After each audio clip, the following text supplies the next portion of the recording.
नीट परीक्षा पेपरफुटीच्या प्रकरणानं संपूर्ण देश हादरलेला असतानाच आता याचे धागेदोरे उत्तर महाराष्ट्रात पोहोचले आहेत। नाशिकच्या शुभम खैरनार हा श्रीमंतांच्या मुलांना डॉक्टर बनवण्यासाठी मदत करायचा। या श्रीमंत विद्यार्थ्यांच्या बापाकडून शुभम खैरनार कोट्यावधी रुपये घेत असल्याचं पुढे आलंय। पाहूयात नेमकं प्रकरण काय आहे। नीट पेपरफुटी प्रकरणात पहिला आरोपी शुभम खैरनारच्या रडारवर श्रीमंत पालक असल्याची माहिती समोर आली आहे। पैशांच्या जोरावर अभ्यासात कच्च्या मुलांना डॉक्टर बनवू पाहणाऱ्या बड्या धेंडांना गाठून कोट्यवधी रुपयांची डील केल्याची धक्कादायक माहिती सूत्रांकडून मिळाली आहे। शुभम खैरनारचा डोळा अशा विद्यार्थ्यांवर आणि पालकांवर होता जे आर्थिकदृष्ट्या प्रचंड श्रीमंत आहेत, मात्र त्यांचे पाल्य अभ्यासात सुमार आहे। त्यामुळे श्रीमंत पालकांना गाठून त्यांच्याकडून कोट्यवधी रुपये घेऊन शुभम त्यांना पेपर पुरवत असल्याचीही माहिती मिळाली आहे। 10वी आणि 12वीत कमी गुण मिळालेल्या विद्यार्थ्यांच्या पालकांना गाठून पेपर देण्याचा आमिष दाखवायचा।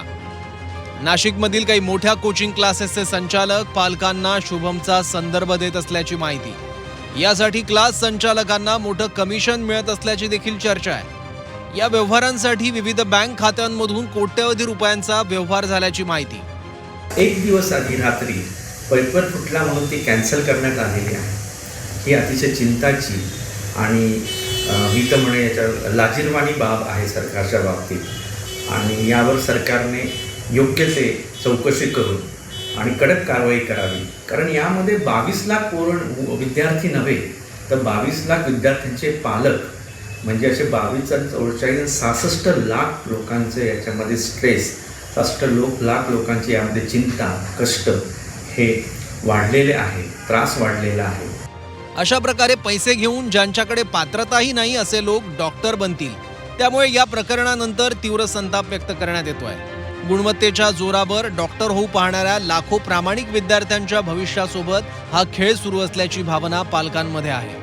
आमच्या अशा लक्षात आलं आहे की बरेचसे पालक, विशेषतः जे डॉक्टर आहेत स्वतः, त्यांना असे कॉल्स येतात की तुमच्या मुलाचं आम्ही ॲडमिशन करून देऊ, तुमच्या मुलाला जर काही परीक्षेमध्ये मदत हवी असेल तर ती आम्ही करून देऊ, असे कॉल्स येत आहेत असं आम्हाला लक्षात आलेलं आहे। आणि तसं असेल तर नक्कीच ते योग्य यंत्रणेला वेळोवेळी आणि लगेच आपण निदर्शनास आणून द्यायला पाहिजे, म्हणजे जे या कामामध्ये जे कल्प्रिट आहेत ते आपण पकडू शकतो। सध्या पोलीस या प्रकरणातील बँक खात्यांची आणि संशयित क्लासेस संचालकांची कसून चौकशी करत आहे। शुभम खैरनारच्या अटकेनंतर या रॅकेटमधील आणखी किती मोठे मासे गळाला लागणार याकडे सर्वांचं लक्ष लागलंय। मात्र सध्या गरज आहे ती संपूर्ण वैद्यकीय प्रवेश प्रक्रिया पारदर्शक करण्याची, जेणेकरून प्रामाणिक विद्यार्थ्यांसोबत कोणताही घात होणार नाही। नीट परीक्षा पास करून हवी आहे का? नीट परीक्षेत कमी मार्क मिळाले तरी कॉलेज हवं आहे का?